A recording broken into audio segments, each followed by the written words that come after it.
Let me tell ya, don't put out a video analyzing work strictly on its own merits when the creator is Twitter's milking machine of the week. You'll end up caught in the middle of some supreme bullshit. Once I posted on my Tumblr feed about how I was covering Hazbin Hotel, it was like I'd kicked a hornet's nest and had people demanding me to give a thesis on every single solitary brain fart that had been said about it and the creator for the last 5 years. I've really grown to hate Discourse, which is ironic because Discourse is my job, my life is a comedy. But over the last few years it seems like shit has gotten more and more personal, more parasocial, and I'm having trouble keeping up with every single Twitter bad guy of the week. And I say this as someone who has been Twitter's bad guy of the week several times now. A major problem with trying to critique art in 2024 is that when it comes to animation, at the very least, the art itself is only a tiny piece of the puzzle. The vast majority of critique toward a series, for most people, is actually a critique of the creator's Twitter feed. I talked about this issue during my coverage of Steven Universe. For reasons that elude me, and which I'm certain will elude most people, Rebecca was holding interviews and live streams every single damn week that show was on the air, which admittedly wasn't all that much. I know it's just been a week, but we'll be back in 6 months! These interviews provided more details toward the story and often contradicted the show in multiple ways. My favorite example of this is simply how the Gems experience gender. If you only watch the show, the Gems are a monogendered race of only women. If you watched all the live streams and read all the interviews, you know the Gems are actually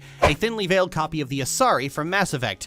Genderless, but also femme-presenting. Contradictions like this existed all over the series. The show clearly establishes one thing and then Sugar goes on to an interview to walk it back 2 days later. Pearls are slaves? Oh no, because they call their diamonds my diamond, possessively, implying that they're at the top because that's how hierarchies work. It is an honor to serve my queen. Oh my god, Sylvanas is the South? If you ever talked about how fucked up it was that they let dictators off the hook, you've probably heard some Steven Universe fanboy explode in a cloud of Geeto dust and sweat mist. Actually, Steven never explicitly forgave them. And the reason they say that is because Becky said it in an interview, and that's supposed to explain his sudden dislike of them in the movie. Now, a lot of this was nakedly obvious backpedaling of somebody who'd been caught in a plot hole and was weirdly bothered about that. But to an extent, I can understand doing that. If I had someone badgering me about every single plot element from a project I'm working on in real time, I'd give the word of God equivalent of fuck you as well. And I have. But as a critic who is both busy and can't be bothered tuning into every single vein of a fandom, it's fucking obnoxious trying to keep track of what in a work was actually true and what's just been spontaneously retconned by the director opening their mouth on Twitter. While I'm working on this, I'm working on a video about Digimon, and in regards to discussing the relationship between Tai and Kari, I'm having to make a decision to use the show or the director's statements in interviews, because they're both very different. So it's for this reason that years ago I decided not to bother with the whole affair, and my policy is that I only critique what is in the work, and extra biblical lore is only acknowledged when it can be used to slap a creator over the head for being weird. Did an art stream where you revealed crucial information about a character? Sucks to be you, that's not canon. Made a Twitter post confirming characters were gay after the finale ended? Well, thanks, J.K. Rowling, you're not getting any points for that. This has been delightfully freeing, as not only do I not have to spend a massive amount of time hunting down self-contradictory interviews, I also get to enjoy the art uncolored by the creator standing over my shoulder telling me what I'm supposed to be feeling. No, Hosada, that's not a wife meeting her husband's mistress. That's a girl meeting her brother's knockoff Pokemon. I will fucking hit you. It also means that going into Hazbin Hotel, I was completely unaware of the fact that Madrano had spent the last 5 years getting subjected to the kind of parasocial obsessive loser hatred that's usually reserved for trans women. And sorting through that is almost always a nightmare. How do I determine an actual criticism of Madrano's work from something completely blitheringly stupid? Furthermore, with a stupid criticism, how do I determine stupidity from malicious lying? Well, honestly, I just don't bother. I critique a work on its own merits and let the reality of what's in front of me speak for itself. It's for this reason I found myself in an interesting position, because parasocial weirdos will always interpret a work in the worst light possible, because fueling that hatred is the most important thing to them. Oh, you mean like you did with Steven Universe, Lily? Yes, exactly like that. But being able to actually look at it with an untainted perspective has shown some rather interesting insight on not just creative works themselves, but also how fandom reaches the point of twisted internal logic. Maybe one of these days I can write an intro where I don't sound like an alien. So the biggest point of contention was, and remains, the way the show appropriates voodoo. And while I've always condemned this action, I've tried to look at it with a certain degree of nuance. How does cultural appropriation have nuance, Lily? Well, you see, when I posted the video where I first discussed it, a lot of commenters were surprised to learn that voodoo is a real religion at all. I was too 5 years ago. For most of my life, I thought the Loa were something World of Warcraft just made up, and I kept thinking that up until they introduced one named Bwan Samdi, and thought, hang on, I know that name. And indeed, that's the case with a lot of people. When Bwan Samdi showed up, a lot of WoW players immediately went, hey, he's kind of like Dr. Facilier. Well, this is a surprise. You're looking pretty good, Your Majesty. So, why have you come to see me? And according to the behind-the-scenes sources, by which I mean Hazbin Hotel's wiki, Alistair was largely inspired by Dr. Facilier as well. Ah, I believe we stumbled onto the problem. See, Alistair is inspired by Dr. Facilier, but Dr. Facilier himself is inspired by an actual Loa, Baron Samedi. A Loa of death who is actually more well-known than any other Loa because he keeps showing up in pop culture. He's about the only Loa most people know of by name, and indeed, some people have heard of him, but don't know that he's a spirit for an actual religion and not just some pop culture character like Dr. Frankenstein. So right off the bat, Alistair is taking inspiration from a character who is only tangentially related to an actual figure in voodoo. You know, explains the magnitudes of green whenever his magic shows up, because green was a motif in Facilier's magic. Why is this important? Well, it tells me that Medrano thought Princess and the Frog was cool, went, I'm gonna copy the villain from my OC, and then Googled voodoo symbols and went from there. I'm almost certain of this because of the way Alistair has veves all around him. In voodoo, veves aren't magic symbols that show up when you use magic, like that circle in card captors. They're beacons for a spirit because using magic in voodoo is actually borrowing it from a spirit. This is why in Princess and the Frog, Facilier is in debt in the first place, because he keeps casting spells recklessly, in comparison to the other voodoo practitioner, Mama Odie, who casts them sparingly and has led a long and comfortable life. Oh yeah, did you know that? Did you know Mama Odie is also using voodoo magic? When he converses with the Loa, you can see in the background he has the veves drawn on the ground around him. He does that specifically to call them. They're there for a purpose. The people who wrote Princess and the Frog actually did their research, and because the film is using it but not explaining it, because it's not serving as an entry book for an entire faith, the same can't be said for the people who take inspiration from it. The fact that these symbols keep sprouting up around Alistair isn't just appropriative, that's not an actual word, it's also just plain old nonsensical. Once you know what these symbols are for and why they're used, you're left going, what the hell are you even doing? This would be like if you had a Jewish character use a menorah as a coat rack. That's just not what that's for. The fact that in the pilot Alistair has these floating around him seems to suggest they're a part of him in some way, which makes absolutely zero sense and suggests that Alistair has tramp stamped property of Baron Samedi on his ass, which given his deal he may very well have, but it's also suggested that this is his own demon magic. Anyway, once the show came out, the symbols had been chopped up and flipped around, and this seemed like a response to the fact that you're not supposed to use the symbols of a closed practice. And make no mistake, it was the correct decision. That's the point I'm trying laboriously to get to. This was a good decision. However, after consulting with a practitioner, it's not enough as they still have the same elements of veves around them. So while it is a course correction, it's not enough of a course correction. But it is the kind of course correction that would be made by someone who doesn't actually know what they're doing because they just took it from a Disney film. But it does show that Medrano pays attention to the important criticisms. She just doesn't know what to actually do about it. So I'm content to wait and see if there's further improvement on that front by season 2. Actually, there's one more point here, and I know this isn't the case with Bon Samedi, but it is here. The claim that Alistair is inspired by Dr. Facilier is put into even more scrutiny because they're nothing alike. Alistair is a charismatic schemer with the charisma to sway people and the strength to back it up. Facilier is a bumbling fool who failed himself into debt and who couldn't talk himself out of a cardboard box, and for whom his primary victims spot him as a charlatan almost immediately. He's a man constantly on a cosmic get-rich-quick scheme, promising big things and constantly failing to deliver. He has more in common with a Ponzi schemer or a cryptocurrency enthusiast. He preys largely on the terminally gullible. First thing we see him do is prey on an ignorant foreigner. You could totally see this guy hawking essential oils or NFTs. But for some reason, large sections of Disney fandom has convinced themselves that this character is some kind of schemer, but he just isn't. He's not Hades. He's Megara. He has more in common with Sir Pentious trying to flirt. Because I'm having sex with everyone here!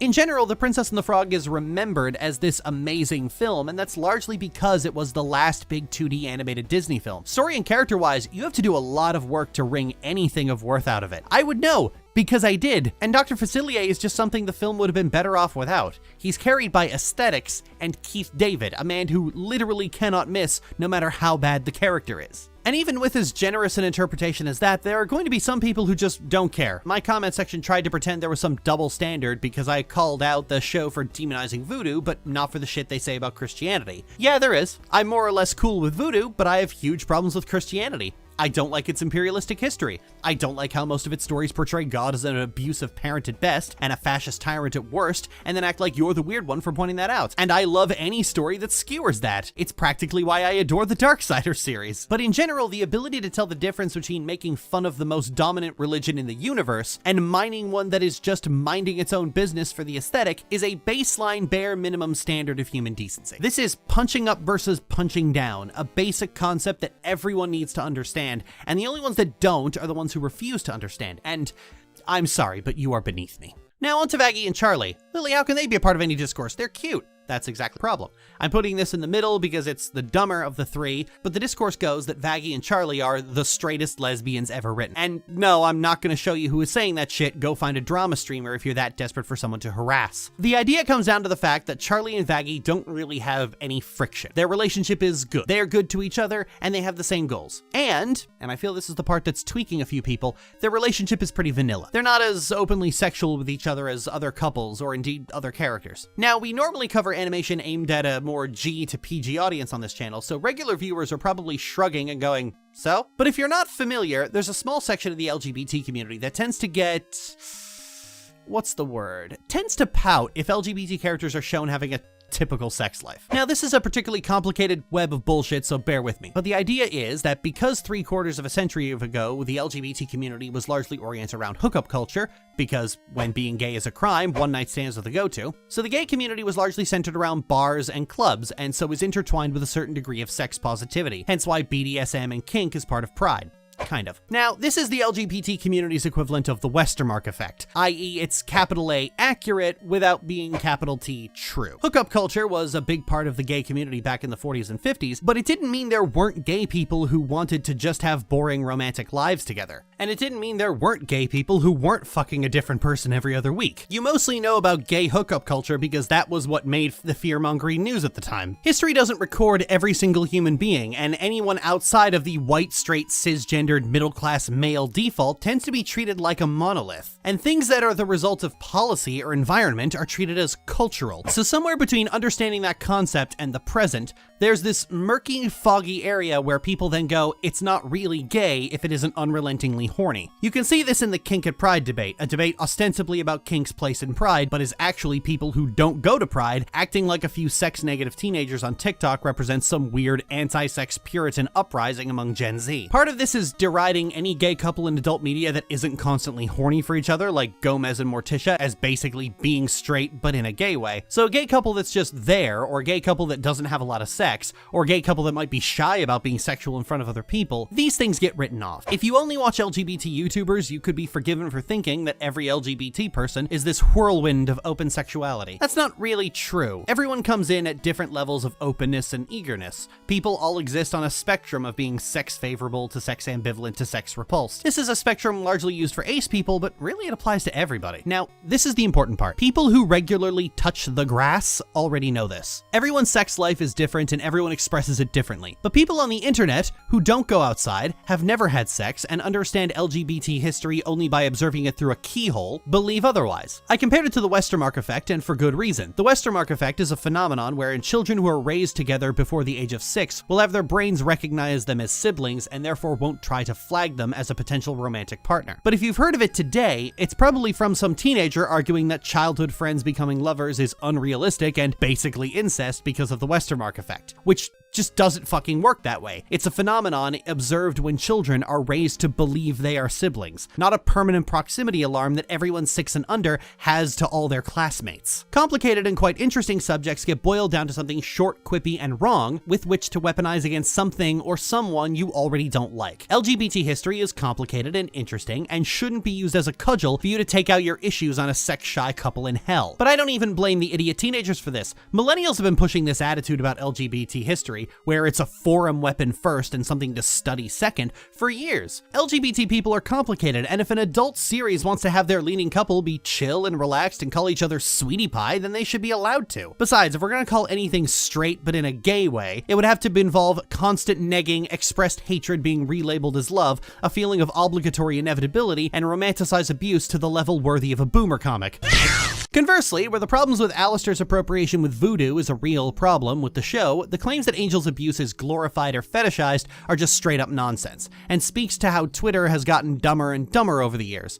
Some people call this the death of media literacy, but I'd hesitate before doing that. 9 times out of 10, complaints about people's media literacy is just complaining that they had a different take than you did. Like when someone says you're overanalyzing something or forcing your opinions on people. As we all know by now, Angel's abuse is depicted mostly realistically, right down to the mental fog and cognitive dissonance. Angel is trapped in a contract he can't escape, and is routinely fed drugs and sexually assaulted for Valentino's profit and amusement, simultaneously covering abusive relationships and the abusive hellscape of unregulated capitalism capitalism that sex workers have to live in. It's so realistic, in fact, that it's actually triggering. While watching that episode, I had to stop halfway through and take a breather because I was starting to have flashbacks. There's nothing fetishistic or glorified about any of this. It's all viscerally uncomfortable and difficult to watch. This is a far cry from actually fetishistic material, which refuses to take a serious situation seriously because it's too busy deriving sick thrills from it. Angel's pain and misery remains the focal point of the episode, and later interactions with Valentino show that it's the continued presence of people he cares about that even gives him the will to openly defy Valentino in the first place. Fuck off, Val. Excuse me? I said fuck off.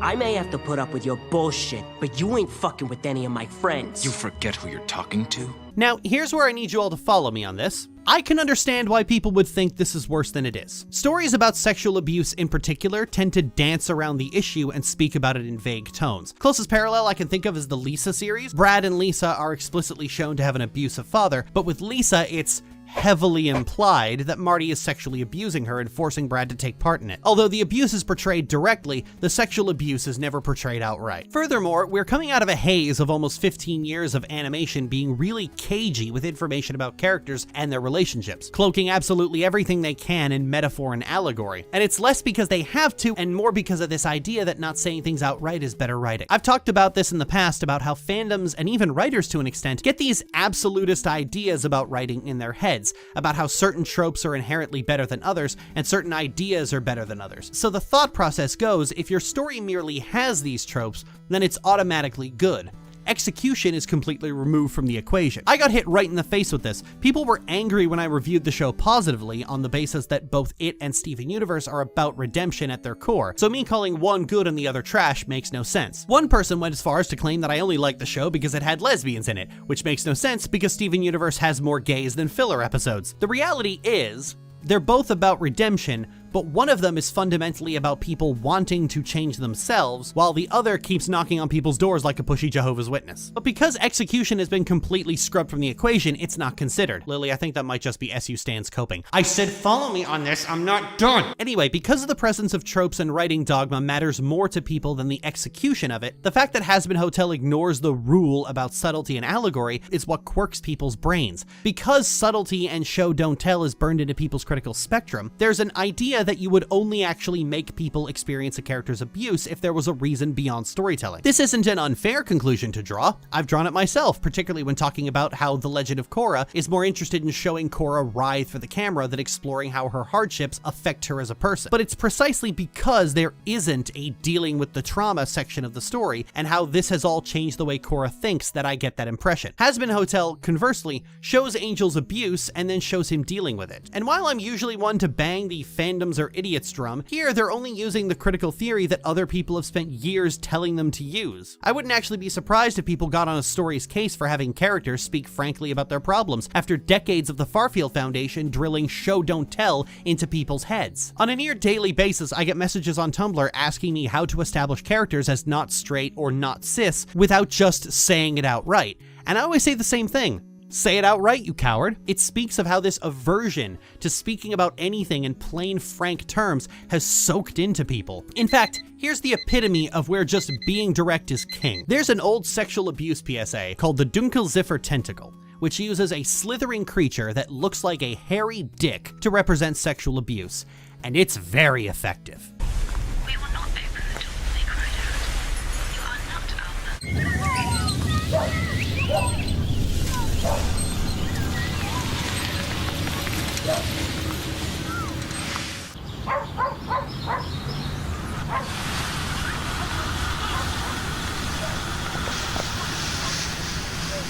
You can actually feel this thing crawling on you as you watch the PSA, and the way sexual abuse is so intrusive to your life is represented by that. The moment it starts crawling, the only thing you can think of is, fuck, it's on me again. I'm not even paying attention to what's being said. It's just on me and I hate it. Ugh, it's repulsive. And if the allegory here wasn't thin and see-through as you could possibly get, it wouldn't be as repulsive. And as such, it wouldn't be as effective. That bit where it crawls over her hand, making her recoil away from her boyfriend, That's it. That's what childhood sex abuse feels like when you have to think about it. I was sexually abused at 2 points in my childhood by a teacher for 5 years and a peer for 2, and I've never felt more seen by a PSA than by this. And that's part of the issue. The conversation is uncomfortable, and so it's impolite to discuss it. And the knock-on effect of that is if you don't want to have the uncomfortable conversation, you just leave it for the masturbators and the let's watch them get worse crowd. Hell, we're not even allowed to say sexual assault around Gen Z. We're supposed to say SA now, and sexual assault was already the sanitized alternative to rape.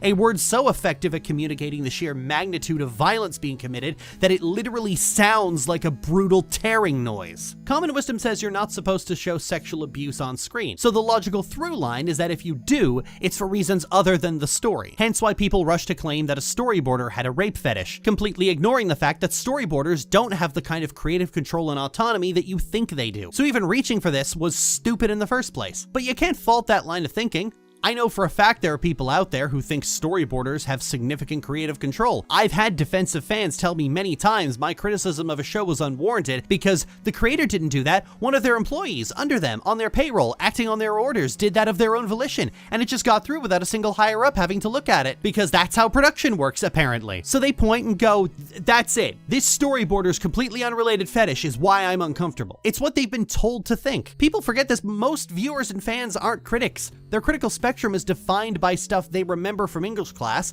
and stuff YouTubers tell them to believe. And neither of those things are infallible. YouTube's full of critics, but it's also full of reaction channels, art streamers, commentary channels, debate streamers, and just plain old dorks who all pretend to be critics. This isn't a death of media literacy issue. It's just a matter of people not being good at critical analysis. And to make all this worse, we're in an age where hardcore fandom is acting like critical analysis at all is being a no fun allowed buzzkill and an existential threat to their very existence. It would be wrong to try and place blame for this on a single person. Common blame figures tend to be Doug Walker or CinemaSins, but bad media analysis has just been the background noise of fandom for a long time. Surf through Twitter or Tumblr and you'll eventually find a take like, Lilo is low-key pretty toxic to Nani and she should do better. Before CinemaSins was even a sperm in Jeremy Scott's nuts, the place to rattle off lists of plot holes and nitpicks was the IMDb message boards, where their biggest target had nothing to do with it having more plot holes and everything to do with popular thing bad, which is a form of brain rot the internet has never not been on. This is a critical mass years in the making. People wonder why it seems like audiences are dumber now and less able to read, and the truth is they're not. They've always been around. You just never used to be exposed to these people. Back in ye olden days, fandoms were fractured and isolated. Forums were the places people went to discuss media,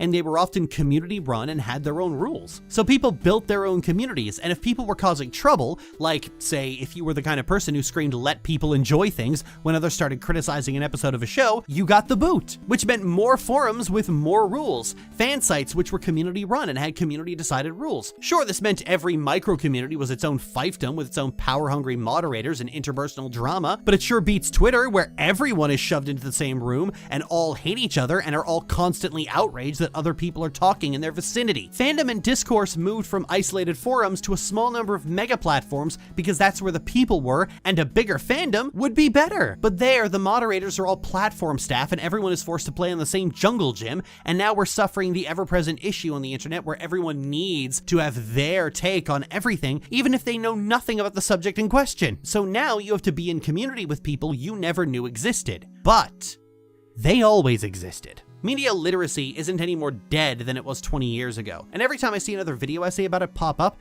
it's almost immediately clear that someone is just mad that other takes have to exist in their vicinity. In the case of angel dust, what's actually happening is a pretty common phenomenon. I can easily see how this would make someone uncomfortable. It made me uncomfortable. I had to step away and have a breather before coming back. And a lot of people will encounter something that makes them uncomfortable, but it's not enough for it to just end there. It has to be something other than I don't have the stamina for this. So it gets reconfigured into something that sounds more objective. It's like when you see people unironically using this image. The YouTuber Just Stop touched on this in what is so far the only video to include the death of media literacy that isn't complete horseshit, in how young people, especially young trauma survivors, act like something being too much for them is treated like a mistake. And to expand on that, media is treated, especially by younger people, as an escape from life. It's not supposed to be a place where you have to think about the real world. But then it talks about something uncomfortable, and a lot of them feel like an unspoken agreement was broken, which leads to flailing for an answer using that limited critical spectrum and dogmatic thinking we talked about before. This can take the form of, this made me uncomfortable as a trauma survivor, therefore it's fetishizing my trauma, but it can also take the form of Fucking pronouns! this feeling of an unspoken agreement being broken is at the heart of a lot of the visceral but at the same time unfocused vague outrage. There wasn't really an explanation as to why this was supposed to be fetishizing, and the most I got from anyone was vibes. This vague feeling. And this is often put at the feet of Gen Z, but in truth, Gen Z isn't any more dumb than teenagers from any previous generations. It's just that previous generations didn't have TikTok to broadcast their impulsive idiocy on. Once again, you never used to be exposed to the ramblings of teenagers from 7 countries over, and now you are, and they feel compelled to make their confusing feelings and volatile emotions everyone else's problem. Make no mistake, if we had TikTok back when she was 13, my sister would have been spouting all the possessive, weird, socially poisonous bullshit that she had been previously reserving for the ears of her friends, her boyfriend, and me. But you can see this in older people too, people who never emotionally grew up. I just showed one of a man who was completely unable to accept that the world was leaving his anachronistic ass behind and used video games to escape from the crushing existential dread that him and people like him were obsolete. And then the games themselves reflected that reality he was trying to escape, and he believes that's everyone else's problem. And so he flailed and screamed because in his delusional mind, an agreement was broken. An agreement made by nobody but him. I'm a trauma survivor. There's a whole host of things that trigger the shit out of me, and I've had to confront most of them when covering a story. But years of experience doing this is how I know to take a breather. The video doesn't have to be out today. Young people don't have that experience, and the truth is, I don't think that's a real problem. Discourse doesn't matter. Hazbin Hotel isn't going anywhere just because Twitter thought it was fetishizing abuse for 20 minutes. I say this as someone who is often wrongfully credited with single-handedly destroying the reputation of a show and a creator, which are both doing fine. Dumb internet drama doesn't matter, and hasn't mattered unless you're the kind of person who hears someone's bad take on a thing you like and takes it personally. And the only solution for that is to go to therapy. Being media illiterate is a victimless crime. You're a loser, baby, a loser, goddamn baby. You're a fucked up little whiny bitch. Hey. You're a loser just like me. Thanks, asshole. You're a screws loose boozer.